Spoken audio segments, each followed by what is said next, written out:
Okay, my name is Jared Brick. You met my CTO, Heidi, earlier. We are TraX. We are rewarding you everywhere for reusables and eco-positive actions. So we're talking about reusable cups, reusable bags, to-go containers, and all the positive things that are offsetting single-use waste. I don't think I have to tell anyone in this room that there is a global problem of waste. Each American wastes 500 disposable cups and 500 disposable bags each year in the US, a couple of them tonight. These are corporate concerns too. There's social responsibility issues here. There's issues with waste removal. These are costs that corporate retail companies are incurring every month. So we want to deal with all these factors in one concise area. What I call this is a ghost shopper. This is someone who walks into a store, they use a reusable or they do not, and they leave. The brand doesn't know who they are. They don't know why they took an action. They don't have any way to market to them and talk to them after the point of sale.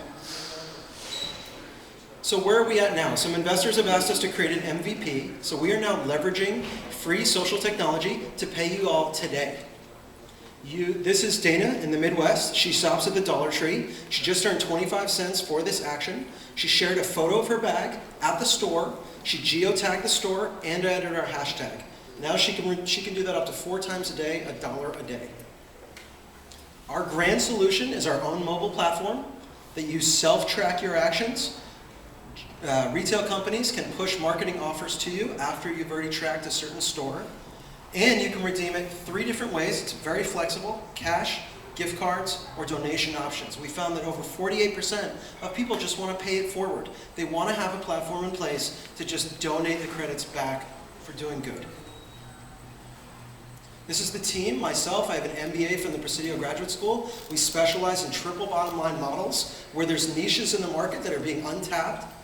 I also have worked for Boulder, Lyft, and Lovely, some successful mobile startups here in the Bay. Heidi is a successful CTO of a former carbon data company, so she's got a lot of experience. We were just welcomed into the SoftLayer Catalyst mentorship program, and here's some of our support team. So this is what we'd like to see. This is the ghost shopper revealed. Now this is all through the bag. Okay, I just want you to get that. And the most interesting things that you can probably pick out is, where else do I shop? Now we push this data back to retail partners. When we tell you, oh, he shops at Whole Foods, he shops at Trader Joe's, he just went and shopped at 7-Eleven. What a shock.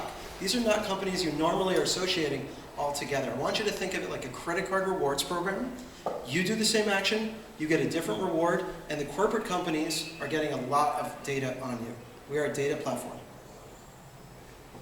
This is our market, 110 million smartphone users in America. That's broken into a couple of categories. We've got eco shoppers, which is the LOHAS. We've got the quantified self people who are already walking into retail and checking in with no reward on Foursquare. And then we've got the deal seekers at Groupon. So total 50 million targeted. This is the way we make money in 3 different ways. We charge large retail monthly subscriptions. We charge the small corner store a usage fee, anywhere from $30 to $200 based on budgeting. And then we're also engaging with brands, which opens up the ballpark completely. And now we have our first city coming online that wants to reward its own citizens. So these are some of the companies we've already engaged with, and some of them that we have letters of intent from already. But I want to give you a sense of scale here. These are some of the bigger companies that we want to engage with. These are not typical companies that you usually see. Sorry, it's loading. This is our growth strategy. We're asking for $500,000 up front to build out the team and the app, and $21 million in revenues within 5 years.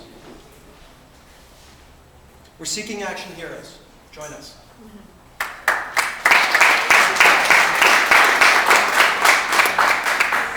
Thanks, Jared. You haven't been getting much sleep because you've got a... I have a newborn last week. Yay! My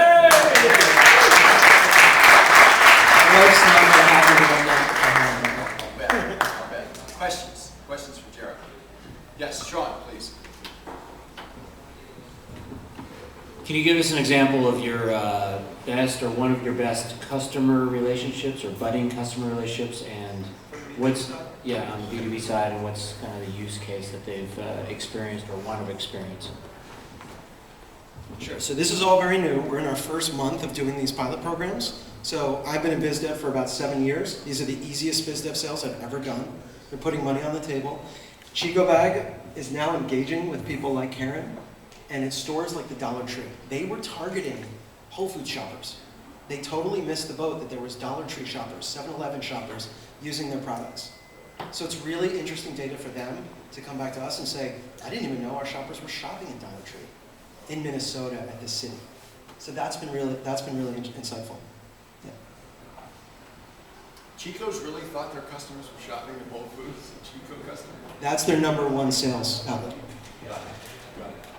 Other questions? Paul? So, you're going to make money by having the supermarkets and the other retailers paying you $10,000 a month. What are they paying you $10,000 for? So do you remember that ghost revealed slide? We push them back data. It's cross-stored data.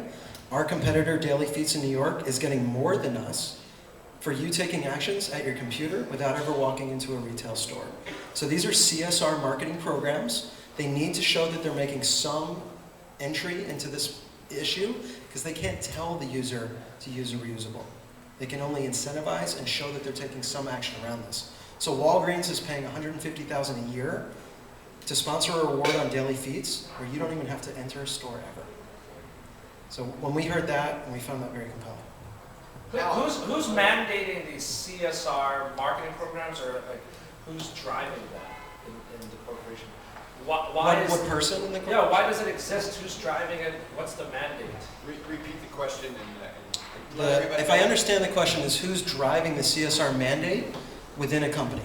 Yeah. So give me a company. Whole Foods, it's coming from the top up. No, the Whole Foods is Yeah. too obvious, but Okay. like something not obvious, like I don't know, the limit. Like 7-Eleven, Walmart. Walmart. No, The Walmart family is actually No, very actually active. Walmart is too obvious too. So yeah, 7-Eleven. 7-Eleven. So some companies, and this is why I got my MBA at this field, are hiring chief sustainability officers. So it's either coming from that person, or it's coming from the top down, or it's coming from the user base of customers saying, why am I wasting these products in your stores? I go to Trader Joe's and I bring back my plastic every week and I go, why do you have to put bananas in plastic? So it's coming from the base up, from the consumer level, and it's coming from the top down to the CEO level. Does that answer your question? Sure. Yeah. Sure. Yeah. CSR is Chief Sustainability. CSO. Oh. CSO. Yeah. And almost every national company, international company has that now. Got it. Paul?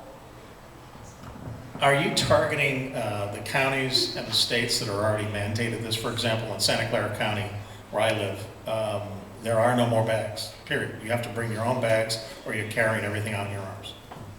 So it's not 100% true. They are bags. You're paying for them.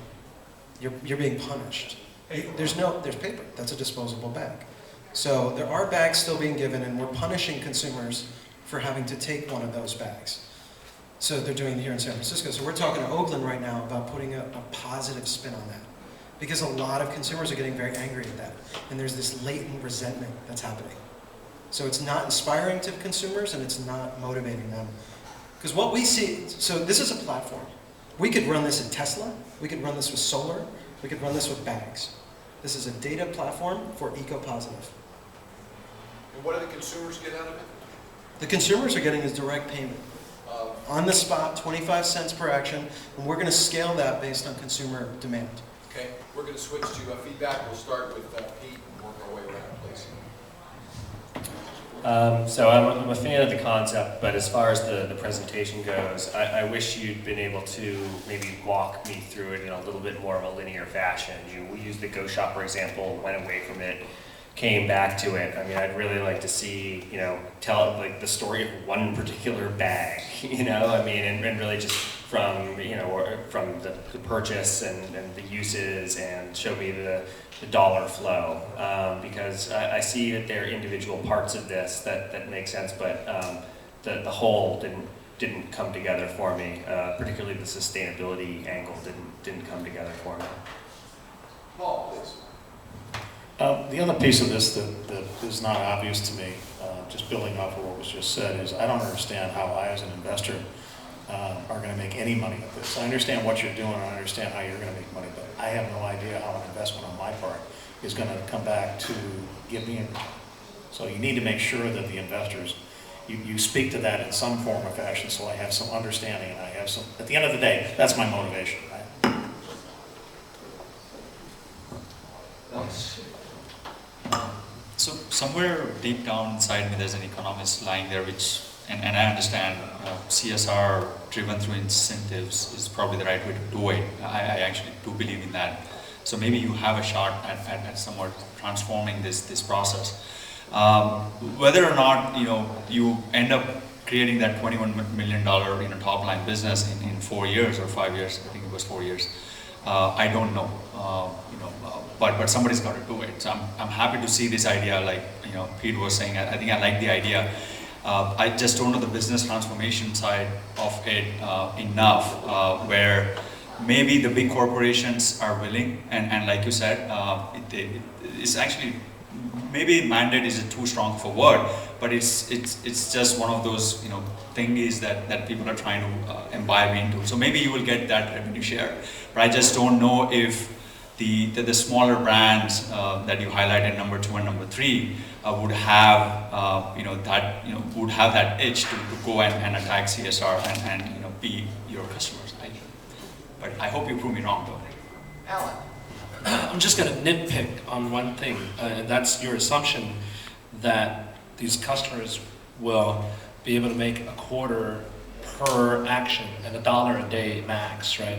And it's actually there's this underlying assumption, and it's part of this whole notion that, well, there was a time when we were thinking, well, Facebook will, destroy Google because likes and social sharing is so much more powerful than search. And I think it's a false assumption, and because the more successful you are at getting people to share or like something, means that you have more supply of those things. So each share and each like becomes less and less valuable.